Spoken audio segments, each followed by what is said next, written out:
Good afternoon. Welcome. Thank you very much for joining us. And we've got people joining online. Are we all online? Brilliant. So welcome to those in the room and welcome to those online joining COP today.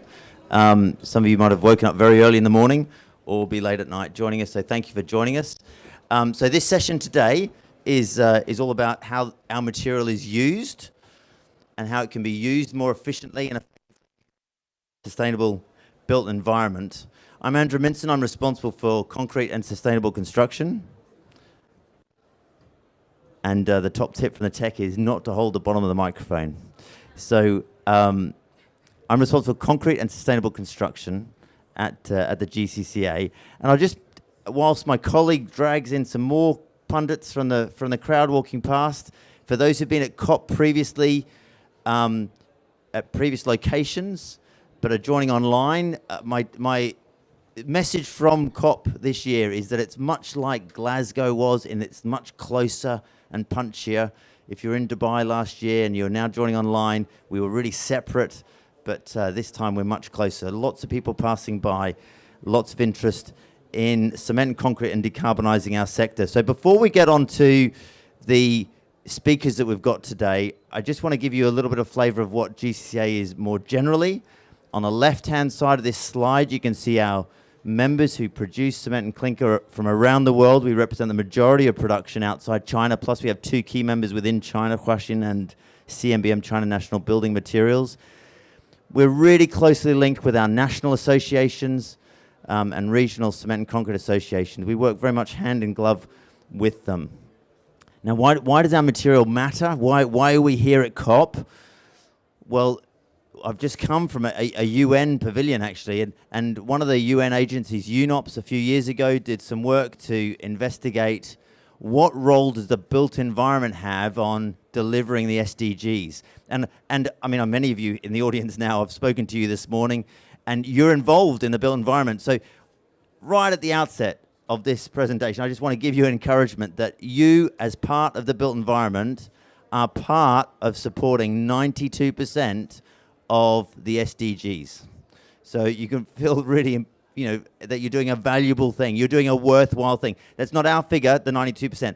The figure for 92% comes from a study by Oxford University commissioned by UNOPS a few years ago. UNOPS fund development projects, infrastructure. They wanted to know what their funding was doing in terms of delivering the SDGs, and the answer was 92%. The obvious question for us working in the cement and concrete sector is, well, what about our material? What contribution is our material making to the SDGs? So behind the 17 SDGs, there are 169 targets.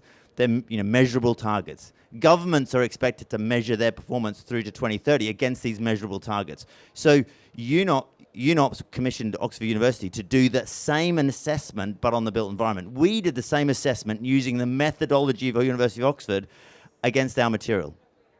And you can think to yourself, what answer do you think it is? What answer do you think it is? 169 targets, how many of them are relying on cement and concrete to deliver those targets?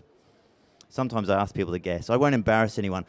I did the assessment personally. I went through them. I'm a structural engineer. I'm very cautious and careful.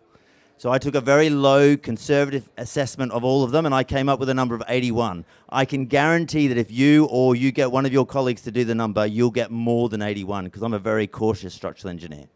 I've got some civil engineers in the audience smiling. So we've got a really valuable contribution to the SDGs. And the reason for that, and many of you in the audience know this, is because the material, not only is it really widely available, it's also really versatile in terms of how you use it. It can be a concrete masonry block. It can be poured into a massive precast concrete bridge beam and transported on site to deliver transportation infrastructure. And so it's versatile in the way it's formed, and it's versatile in its performance. So lots of performances here. It's durable, it's fire resistant, it's watertight. You go on and on and on. And it's really widely available. So it's versatile in how we make it, versatile in terms of the properties, and it's really widely available in terms of the fundamental materials. So it's really important to society in delivering the SDGs. It's really important that we decarbonize it. So as you leave today, if you want, you can pick up a report or you can take a link to a report on our action and progress against the roadmap that we launched in 2021. Lots of industries have roadmaps. Why is this different? This is different, I think, or sets itself along with other, really important roadmaps. Not only are we 7% of global emissions, but the CEOs of those members that you saw before on our slide are committed to this roadmap. We were going to launch it at the beginning of 2021. We actually ended up launching it at the end of 2021 because the CEOs went, hang on, this is important. We need to make sure we understand these numbers and we commit to these numbers. So it matters. So in our report, in our progress and action report, we've gone through each one of these levers and we've identified what the progress is against them. I am a structural engineer. I mentioned that. I've worked with architects in the past. I worked with Arup for 10 years working with architects.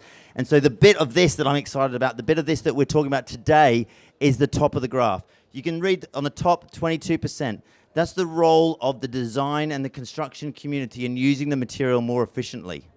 As you go down, you get to areas where it's the manufacturers who are our members who are acting to deliver the change. And there are other presentations we're doing this week and next week which are addressing the other levers on this map. And then at the end of next week, on Tuesday next week, actually, we've got something on resilience. So it's not only about decarbonizing, mitigating for climate change, it's also about adaptation. And our material, you've seen the properties before, our material is perfect for delivering a resilient built environment. But we also need to mitigate and reduce the CO2. So it's in the context of this 22% that we're delighted again, as we did last year at COP, to invite the American Institute of Architects and the Royal Institute of British Architects to come and share a panel with us to share what they're doing amongst all of their professional membership in influencing the built environment generally on how it's going to decarbonize, and therefore obviously as a subset of that, the concrete. So it's a delight to invite our first speaker today, Kimberly Dowdell from the American Institute of Architects, President of the American Institute of Architects. Kimberly, it's a delight to have you up. Kimberly works for HOK. Many of you know who HOK is. If you're not familiar with the built environment, they're a massive global company doing huge projects. If you haven't come straight from the airport this morning, and if you're joining us online, you'll know Baku for the 3 flames. HOK did those flames. I don't think, Kimberly, you didn't do them not personally, but HOK, HOK, massive company. And after, just before we were talking, and Kimberly's going east. She's come from US and she's going further east to Kuala Lumpur, and she's going to go via Doha, where she worked personally on the airport constructions there. HOK, really well known for massive infrastructure projects globally. So in that context, it's great to have you. But in the context here, as president of AIA, thank you very much for joining us today, and looking forward to your words.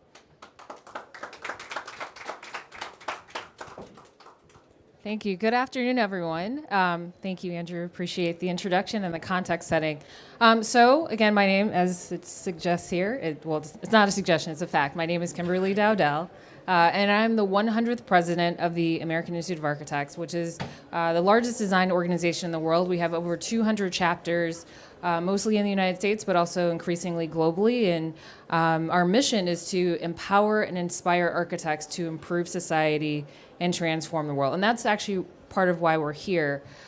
Two of our 2 key strategic priorities are climate action and equity.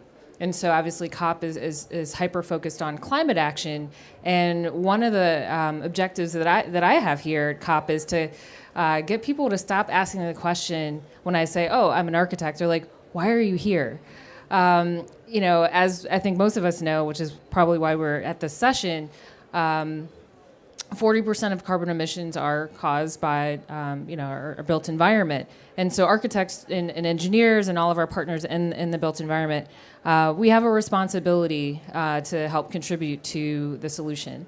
And so at the AIA, we have a number of things that we are working on to help really advance, climate action. So there are three broad topics I'll kind of speak to kind of frame this part of the conversation. I'll also try to keep it brief because I know we also would like to hear from our colleagues at the Royal Institute of British Architects, and then have a robust dialogue where we'll be asked some questions and hopefully take some of your questions at the end. But there are 3 topics that I want to focus on: awareness, accountability, and action. So as I mentioned, a lot of people even here at COP don't understand the role that architects can play in being part of the solution. And so we want to really help heighten that awareness. We also want to make sure that our members, nearly 100,000 members of the AIA, mostly in the United States, but again, increasingly global, that we're prepared to advocate for climate action with our clients, and so to have the tools necessary to help our clients understand that they need to, work with us to make the investments to really help move the needle on these issues. So that's the awareness piece, just again, public awareness, client awareness, and then even here within this community at COP, helping people understand the role that architects can play. And then accountability, which is part of the title of this session, building net zero standards and turning pledges into action. That's why we're all here. And how we are doing that at AIA is we have a series of tools that are designed for our members to help really foster accountability. And so one of those tools is our AIA 2030 commitment, which really sort of compels our members who've signed on. In fact, over 1,300 of AIA firms have signed on to this commitment, including HOK, where I work.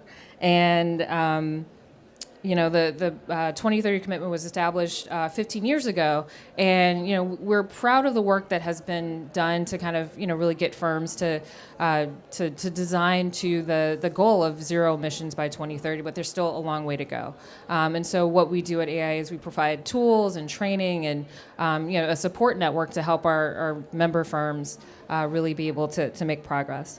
Another tool that we use is our architecture and design materials pledge, which again helps to foster accountability and getting our members to pledge to use certain materials that again help move the needle on the issues that we're looking to address.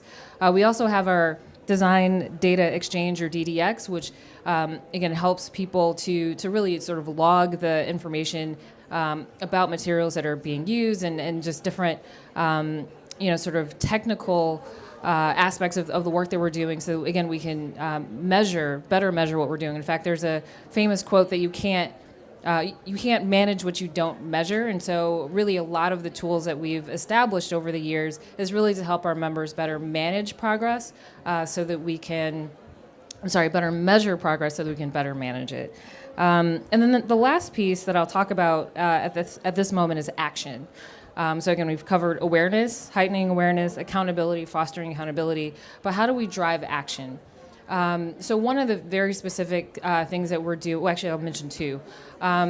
AI has what we call our framework for design excellence, which is a set of tools that our members can use to really help them hone in on the things that they can specifically do within project work. And then we also have our AI Committee on the Environment, which is, again, hyper-focused on this work. We have an awards program called the AI Committee on the Environment, or COAT Top 10 Awards, to really honor and celebrate the projects that really move the needle on these issues. And so I think, helping our members be incentivized to really drive towards progress is important. Another initiative that we're championing at AIA is called the Chief Architect Initiative, to really inspire mayors in particular, but also leaders of other types in state and local government, or local government in general. Could be in the U.S. or even globally, but the AIA has a relationship with the U.S. Conference of Mayors, and so the last few years we've been talking directly to mayors, telling them, and I quote our CEO, Lakeisha here, "Architects are your partners for progress." And a lot of mayors don't necessarily understand the connection between their city and the work that architects do. And so we've been actually trying to advocate for each mayor considering actually hiring an architect to be their key advisor on the issues around climate action and public safety and affordable housing, the issues that are really impacting most cities. And of course, every city is unique and has their own unique challenges, but to really enlist architects, who I say are the civic problem solvers that they don't know that they need. And so we're really kind of trying to promote the skill set of an architect to again help translate a lot of the technical things that many of us in this room know, but mayors are they're trying to solve a lot of different problems, and so we'd like for them to be able to delegate some of that to a chief architect and their team, to help deploy solutions that, again, draw upon the expertise that we've amassed over the years, and that people can sort of draw from within the AIA set of resources. So I'll leave it there for now, and looking forward to the conversation with Andrew and Moiwa.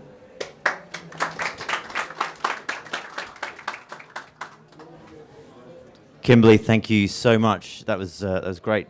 And I'm sure there's some questions. We're going to do the questions at the end, so don't forget them. Hold on to your questions. Delighted now to move across the Atlantic, so to speak, and to invite the president of the Royal Institute of British Architects, Muyiwa Oki. Over to you. I should just say, Muyiwa, I did some work with Mace many years ago, and they were doing really innovative stuff. And before Muyiwa was telling me about cassette construction for floor construction for commercial projects.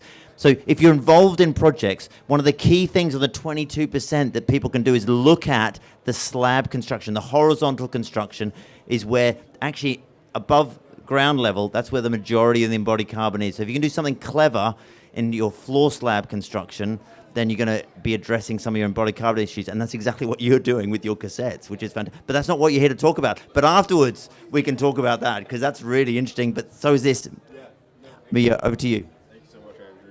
Thank you so much, Andrew. That's fantastic. It's really honored to be here, sharing the stage with my counterpart at the American Institute of Architecture. Thanks for having me, Andrew, and thanks for putting this on the agenda about creating a net zero carbon built environment. And to discuss this whole idea of achieving net zero, we need to understand what's gone on before. Over the years, in various COPs, from Paris to Kyoto, we've had these international pledges on how we can decarbonize and address the climate challenge. And with all of that, companies, including mine and those that I've worked for in the past, have tried to be first movers, to be disruptors and ensure that they are carbon aligned. But with that, there have been a variety of methodologies to ensure that they're moving in the right direction. Lots of people in the earlier stages were building as usual, but trying to offset their carbon in different areas by planting trees to sort of offset the business as usual methods. And with that, there have been very much a variety of claims of net zero carbon aligned or net zero carbon buildings. And we just create a little bit of chaos in the built environment because no one was measuring together. There wasn't a level playing field that was created.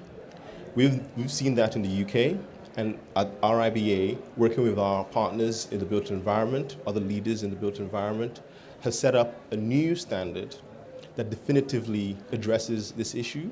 It creates a level playing field for everyone to measure each other against, to ensure that we are collaborating, we're sharing knowledge, and we're basically marking our designs and our projects in the same way.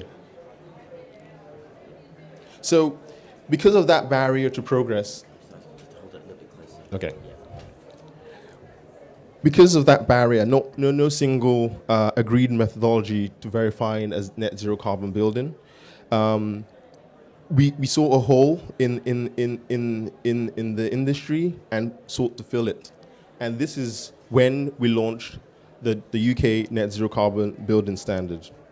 And we hope that this standard changes the dial because it provides a set of consistent rules, creates a level playing field, a single robust methodology for how to define the characteristics of a building and how it can be a net zero aligned building.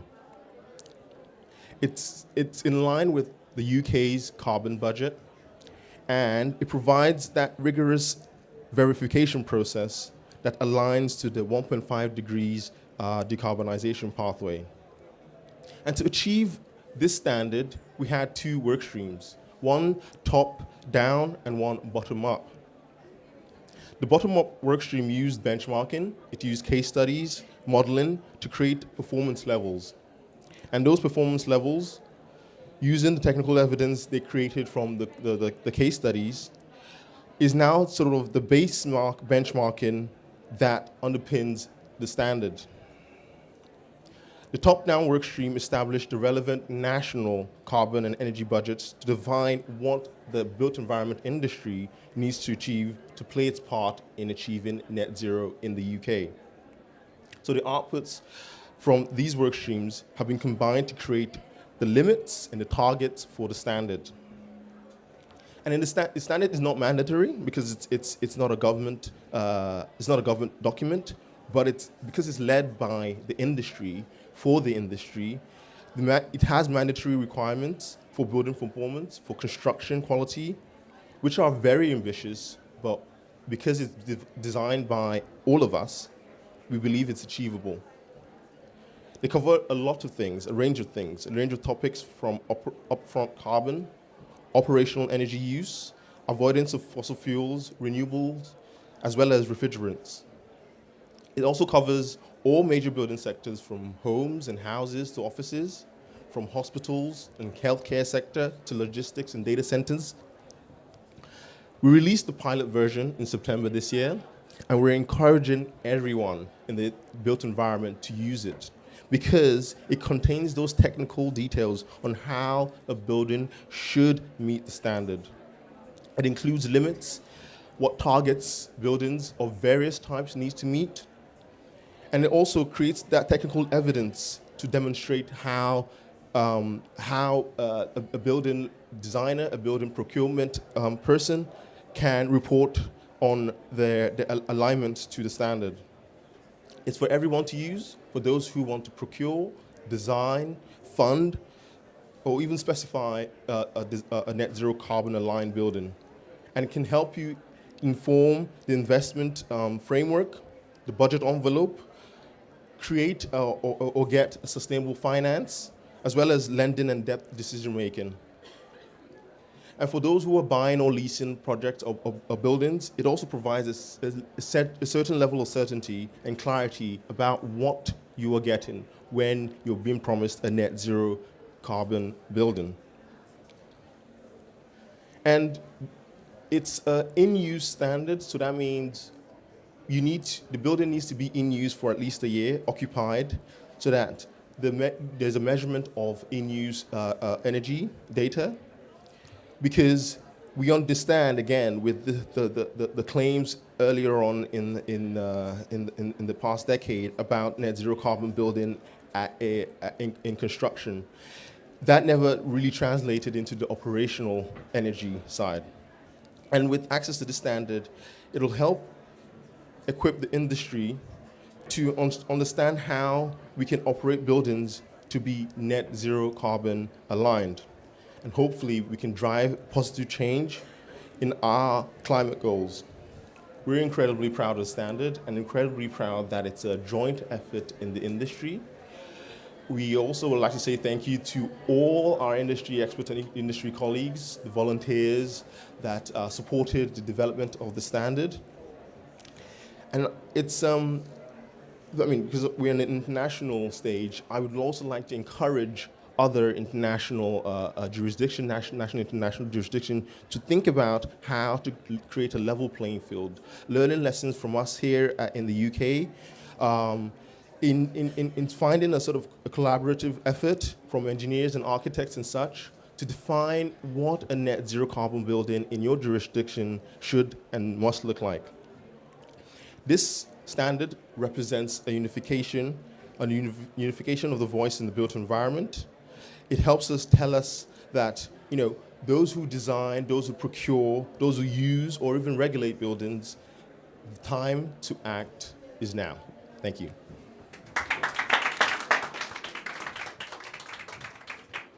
Thank you so much. That's great.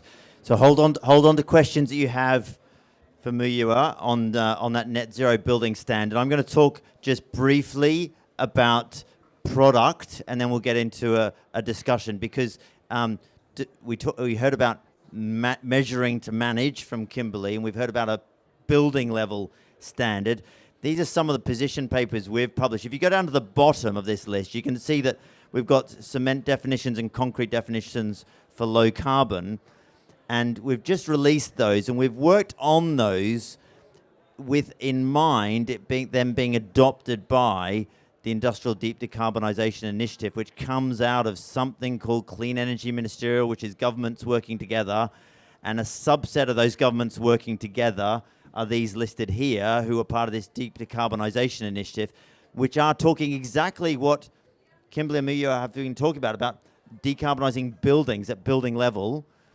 And they are also, ultimately that's the goal, but they're also talking as a stepping stone towards that about decarbonising product, and steel and cement and concrete is in their remit. And you can see there's different levels of government commitment. So this morning I was somewhere where they're calling on more governments to join this pledge and to have different levels of pledge. Some of these relate to product and some to project. If they relate to product, the question is, well, what does low carbon product mean? What's the definition for that? What does near zero emission product mean at the bottom, number 4? So we've been working to develop these definitions. Now, these definitions are important because it's absolutely right that we have low carbon procurement of projects, and we'll come on to those in the discussion, but we also need to have low carbon procurement of product. And this diagram actually works for whether it's product or project. So one of the brilliant things that has happened in the UK is that there's benchmarking of what project level carbon looks like, and there's great work in terms of what the targets are going to be. And Muyo spoke about aligning the targets at building level with what the trajectory of decarbonisation of UK society is. So that's what they're doing up here. So this diagram talks about having some foundational information upon which policies can be developed. And I'm just going to share briefly some work on these definitions. That's one of the foundational bits. If you want to know about EPDs, delighted to talk to you about those afterwards. So we're just going to focus on this second bottom one. So the International Energy Agency, 2 years ago, under the German presidency, published this document which has low carbon and near zero steel on the left and low carbon and near zero cement on the right. The German government are actually going to be on this stand on Monday morning launching our concrete definitions together, because they've had skin in the game since they, as presidency, launched these documents with IEA, and now they're co-chairs with Chile of the Climate Club, who also have public procurement and product definitions on their agenda. So that's what was published 2 years ago. And what's interesting is that Germany, as a member of IDDI, has taken the cement definitions. On the horizontal axis of the cement definitions is something called the clinker cement ratio. And the clinker cement ratio is one of the key decarbonisation tools that we have as an industry, that you as designers can have, is that you allow in your specifications to use supplementary cementitious materials in your products that you are procuring. In some countries, still, government procurement precludes the use of supplementary cementitious materials that have been used for decades. Actually, they were used in the Hoover Dam 95 years ago, I think. The Hoover Dam would use supplementary. I mean, they've proven to work. There's no reason to not allow them to be used. So if you're a government official and you're involved in procurement, make sure your specifications and your client briefs are up to date and you allow SCMs. On the left-hand side, clinker cement ratios on the horizontal axis. You're better off doing what the Germans have done. So what the Germans have done is they've said, actually, IEA have got a sliding scale, but we're better off doing a static value. So the Germans have said, let's take the current clinker cement ratio that we've got in Germany and take the values from there and use those values to define what we're using in Germany as our definitions for DCBA, low carbon cement, and near zero cement at the bottom. By taking a static value, they retain incentivization for the production chain to use lower clinker factor cements, which is a good thing. So we totally agree as GCCA with how the Germans have adopted that. So in our paper, in our policy document, the two key things are, we say use the IEA values, but in your country, choose a static value that's appropriate for your country. We also say, actually, we need to how to measure. I'm going to come back, Kimberly, to you again. We need to know how to measure stuff. If you can't measure it, you can't manage it. And the IEA did great work early on in 2022, but they didn't go into the detail of how we're actually going to measure it in the construction sector. In the construction sector, the way we measure carbon footprint is through environmental product declarations. You may be involved in other measurement techniques. They are congruent with EPDs. EPDs for the construction sector are congruent with what we're doing at cement industrial level reporting. They're congruent, they're not identical because they have different purposes. At industrial level, we're reporting scope 1 emissions. But EPDs are all about scope 1, 2, and 3 emissions. So we have to have them congruent but not identical. So our second recommendation is use EPDs to establish the GWP of your product to then compare that with your definitions. In the case of Germany, these definitions here. So that's the cement definitions. In some countries, cement is what is purchased for the construction site, and the concrete is mixed on site. So therefore, cement definitions are important. In other jurisdictions, the majority of material that's delivered on project sites is concrete. So we need to have some definitions for concrete. So to do the definitions for concrete, I'm going to go straight to this slide. We've got this graph. So we've just soft launched this 3 weeks ago, and we're going to formally launch it with the German government responding to that on Monday. Now, it looks similar to the cement graph. Don't be fooled. The horizontal axis is completely different. So if you're an engineer, you're looking at the bottom and you're seeing strength.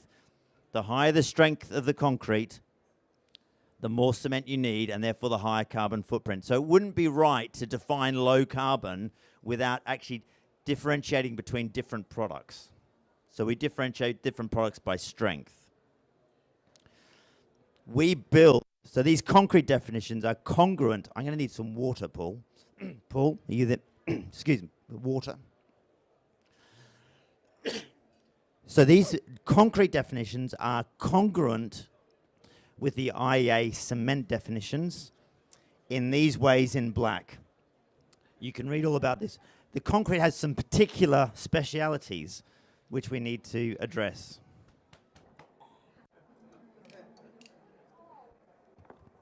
We can all take a breather for 30 seconds.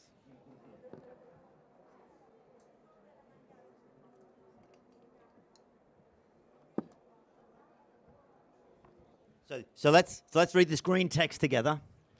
Where are the key bits? The near zero band. We take the IEA cement data as input. We use the global roadmap for 2050 forecast as well, and we take a zero contribution from all other so that in 2050 we're saying the target for near zero is that there's no contribution to the carbon footprint of your concrete in 2050 from anything other than the cement. So everything else is decarbonized. So the mixing, the transport, the production of admixtures, everything else. So it's a really onerous target. Here's a key thing. It's the same static bands for all countries. And that's what the IDDI wanted us to deliver for them. So it means that if you do work for an HOK, we happen to have someone who works for HOK, if you happen to work for other international design companies or construction companies, you can define what low carbon is, and it's the same whether you're in Tokyo or California or wherever you are, because these are global definitions. Now, we've had to do a few additional things to what IEA did for cement. We've added a couple of bands at the top. We've added F and G in the top, and G doesn't have any ceiling. G is just forever. So every single concrete being poured today can be defined on this graph. We've added an AA. We've said, practically speaking, we can't just call it near zero. Let's call it AA. Carbon negative can be added in the future.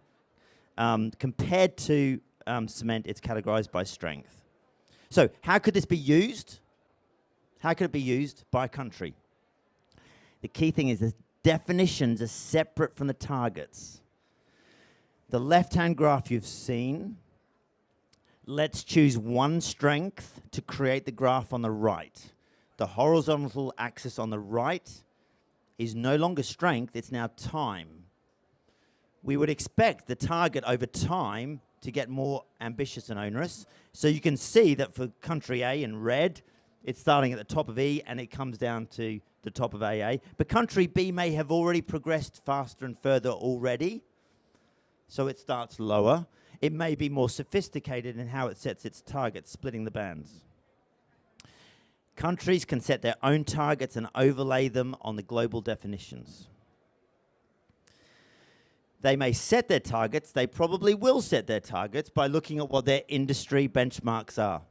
And it is purely fortuitous that the two examples I have are from America and from the UK, where we've got great work from the national associations working together in the UK with engineering community and contractors to establish country benchmarks. Now that's a good place to start, country benchmarks, to establish what your targets might be. And you can see that on the left in the US, actually they've split it up into different regions because actually it's a huge country and there are different opportunities to decarbonize in different parts of the US, different opportunities in different parts of the world, which is why they're global definitions separated from targets which you apply nationally or subnationally. You may know that EPDs are not identical in all countries. If your method of doing EPDs is not the same as we've chosen globally, we've chosen the one that's most widely used, you might need to do what we're calling normalization, and that process can be done. An example of that might be, a simple example would be, you might just actually define strength differently where you are. So it might be that you've just got a different nomenclature across the bottom. So here's a more specific example. This is where the UK is totally aligned with what we've done globally for the top two, but actually there are a few particularities in the UK. And so with the UK cement and concrete industry, we've developed, and this is just draft at this stage, but this draft has been developed with them and we're seeking to evolve it and get approval. So this is the UK version of the GCCA global definition. So if you're in the UK and you've got an EPD to a UK custom and practice, you can apply it to this graph and identify whether you're an ABCD. And then, I'm going to use HOK example again. So if you're HOK and you work in the UK and you've got a product which is a C in the UK, you can compare that with a C in Kuala Lumpur, even though the numerical value will be different because the EPD practice in Kuala Lumpur is the same as our global one, but in the UK there's a slight adaptation. So, and you can see that we've applied over the top of this UK GCCA global definitions, the UK average current practice and the 20th percentile. So that can help you as a customer, as a client, identify what your target might be, and we're in conversations with authorities, etc., on what their targets might be. And countries can report back up globally as well. IDDI would like to know how countries are performing. So country A on the left, size of the circle is the percentage of purchased product in each of the bands. That can be aggregated with other countries. So if you want to know more about this, please come and talk to me. Please download from our website. I'll flip forward a couple of slides. On our website, we've got all the information that you can download there under the policies and resources bit. And this can be applied in countries and is a building block for low carbon procurement of product, and that's a building block for low carbon and sustainable procurement of projects, which we're wanting to discuss further now. So, Kimberly and Mio, if I can invite you up to be at the front, and as they do, think of what questions you've got for them, because we've got a little time now to have some questions. If you just joined us, the president of American Institute of Architects and the president of the Royal Institute of British Architects. And the first question, so we're going to change the slide. Thank you very much. Give them the microphone is the other shout, which is a great shout. If you can just briefly introduce yourself, that'd be great. Hi, my name is Sophie Tidler. I'm a civil engineer from Alaska. Now a law student. My question's for Kimberly, I think. I went to a really cool talk at the Nordic Pavilion. They've got a lot of concrete samples out there, so it drew me in. But they were talking about circular economies, or circular construction, and lumber and steel circularity. But so they're talking about how we should be designing buildings for multi-use and the next cycle. And they were suggesting, I guess, in to create a market for it, to like require a certain percentage for reuse materials in standards. I don't know if you've heard about that, or what your other suggestions for increasing the market for circular buildings. Brilliant. Thank you so much. Yes, thank you for the question. I mean, I think there's increasing conversation around the circular economy and, of course, building materials, but also buildings themselves. In fact, Moiwa and I decided last year that we were going to collaborate on one specific topic, and that's adaptive reuse or retrofit of buildings.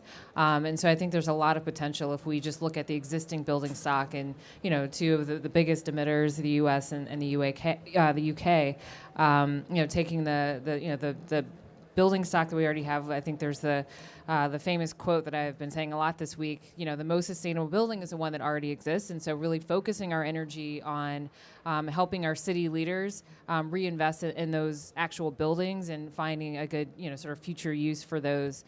But then, of course, at the building material scale, I think there's a lot of potential there as well. And so, we're encouraging our members through the Architecture and Design Materials Pledge to specify materials that do have, the ability to kind of be reused at a future point. And just, again, further encouraging our members to think more creatively around circularity. And that's actually one of the 10 elements of our framework for design excellence. And so again, we try to equip our members with all the different tools that are really at the cutting edge of these issues. And so, making sure that we are responsible with our material use and then also the buildings themselves, and trying to avoid demolition as much as possible. And because that's one of the ways to get us to our very ambitious goals for climate action. So thank you. It's not a sort of Canada or US perspective, but I think globally the sort of standard setting on embodied carbon is non-existent or negligible, and until governments, national, subnational, even international governments, think about how to set standards for embodied carbon and embodied energy used in developing buildings, we will see that the market evolving for circular materials, and because it takes a lot of energy to build new buildings, and because it's not really understood on a sort of a governmental level that embodied carbon is something that needs to be regulated, and until we do that, hopefully the standard that we've done in the UK helps the government, moves the government in that direction. Until we see that standard setting for embodied carbon in buildings, there will be less of a inclination to drive or create a circular building materials economy. Yeah, brilliant. So I'll just quickly add, I guess, there's circularity at a project level, and it can be great on reusing, making buildings last long to start with. If it's come to the end of its life, then reuse it. If you can't do it at project level, then you will do it at product level. So there's lots of work being done in terms of using. Ideally, it doesn't get to the point where you're crushing the concrete, but if you have to crush the concrete, how you can reuse that aggregate, reuse that paste even as a cement material. But there's the other aspect of actually in the emerging economies where a lot of development has to happen. We need to be aware that the circularity discussion in the global developed countries doesn't miss the point that actually the construction needed in the global south is so enormous that circularity is not going to help that. There just isn't enough stuff. We need to do other things, all these other things. So we need both. Gentlemen, you've got a question? Say your name and organization. David, senior partner at Roland Berger, responsible for sustainability. Great that you're setting all these targets, and we need them. And I can imagine that in Europe, this will actually work, because for many of these targets, you need CCS. You mentioned the Global South.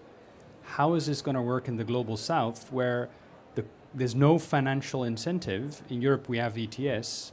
It's not there in the South. So how will those targets be met? Okay, so I think, I think we'll go to my CEO to answer that question. He's saying no, he doesn't want to. You're going to let me answer it? That's great. Thank you very much. Kim, I think that's an unfair question to pass to you because it's the manufacturer of the material, so I'll take it. So, in fact, you're absolutely right. We've got significant progress on CCUS in the global north. As part of our roadmap, we think by 2050, 36% of the emission reduction is going to come from CCS. And that's going to be expensive. And how is that going to be paid? And so we're working on that. And there are lots of bilateral initiatives between UK and Brazil, for example, Sweden and India, for example. The Climate Club represents over 40 different countries, and they've got a global matchmaking partnership, which is matchmaking wealthier countries with emerging economies to address exactly the point that you're making. So it's a challenge it is a challenge to be addressed. You're absolutely right. Yep. So the point I want to make, which kind of aligns with what Kimberly was saying in her presentation, is about building capacity of decision makers in the global south to understand that there are solutions out there to sort of lean upon and deploy in their countries. In the global south, it's rapidly urbanizing, and the capacity of like local governments or planning departments is again very little or non-existent, and it's incumbent upon us in the global north to share our expertise, collaborate with them, maybe with that the joint partnerships between Brazil and others, to sort of understand that we need expert designers, both in public sector as well as private sectors, to join together, collaborate together to create these new cities that are rapidly urbanizing, rapidly expanding, without any sort of the sort of like design philosophy or design ethos attached to it. So if we do that, they can create more and better decisions when it comes to materials from the sort of bottom up, but also from the top down. There needs to be a sort of chief architect maybe across the globe that tells and advises the decision makers on what best practices are. And I'll just add quickly, thank you for the question. I think it is an important conversation. So as I mentioned earlier, AI does have many, many chapters, again, mostly in the US, given the name, but increasingly globally. So I spent some time in Nigeria and Kenya over the summer, and we have members there, and they're members of, for example, the Nigerian Institute of Architects, but they're also AI members, and so they're part of this global community. And then the Kenya context is the Architectural Association of Kenya, but then also AIA. And so they're able to kind of, be really deeply embedded within their own, sort of context, but then connect with this, again, global network of architects, tap into all the resources that we provide. We do a ton of research, that we can now disseminate to our members, and hopefully, again, help with the expertise that's desperately needed, and then also partnering with firms, elsewhere, but then also advocating with government leaders. So I think it's really sort of an all hands on deck kind of pursuit that we need to work together on. And your question's absolutely right, because the biggest contributor is 36%, and 36% is a lot. But actually, there's 64 other percentage, and so therefore we can do action on that. And one of the things we do know is that 22%, and that's the bit that you're talking about. 22% is a lot from the designer community, and the concrete production is 14%. And we can actually use the material cement in a much better way and use these supplementary cementitious materials. That's another 11%. So actually, there's a lot that we can be doing, and so we will have the CCS. And my colleague is holding up a report, which is the Progress and Action Report. Actually, why don't you bring it down, because I can show it to people on screen. You can download this report, which is the Progress and Action Report we launched last night.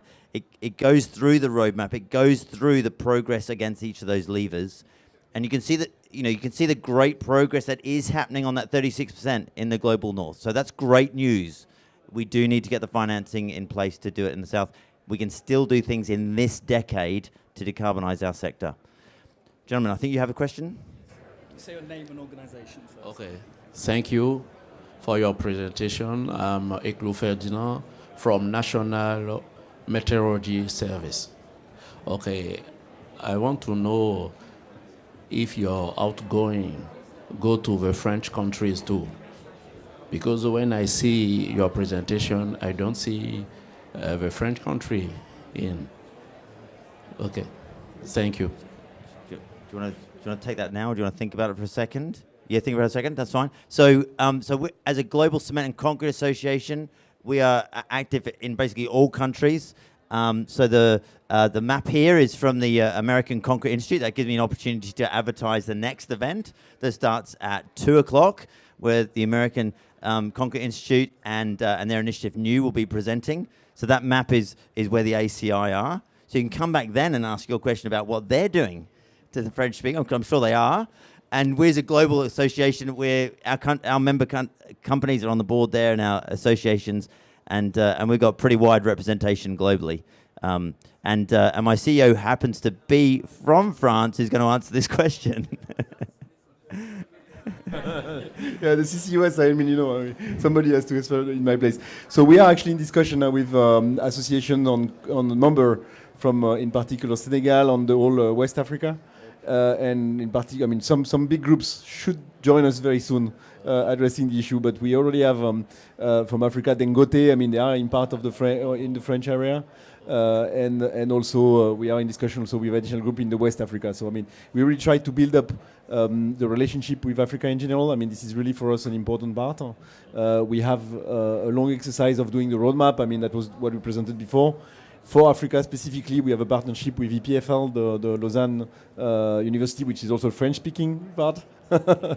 and we are funded by some actually American philanthropy grant on climate works to help us do that in Africa, doing roadmaps, discussing with them, see how it is, led by African people, not Europeans, saying that what they have to do, etc. So we try to do the things properly there, and we hope that the African leaders will actually raise and take responsibility there as well. So I welcome your question. Okay, thank you.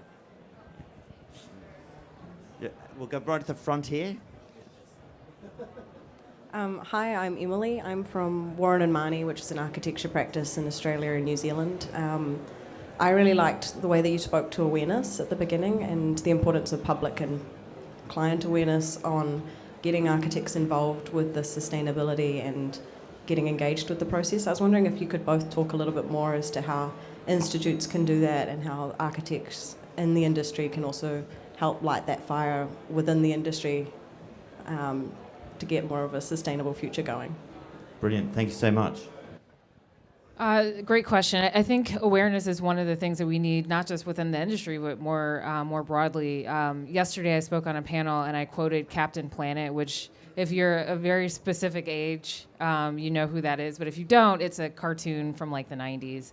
And, it really kind of like this whole, I mean, not an entire generation, like a portion of a generation, were really inspired by this. Does anyone know what I'm talking about? Okay, a few people, thank you. I'm like, all right, I'm like going too far here. No, but, it was a cartoon that created awareness with kids of a certain age who, there's a whole song, which I'm not going to sing, although I've sang that on a panel in the past. Not today. No.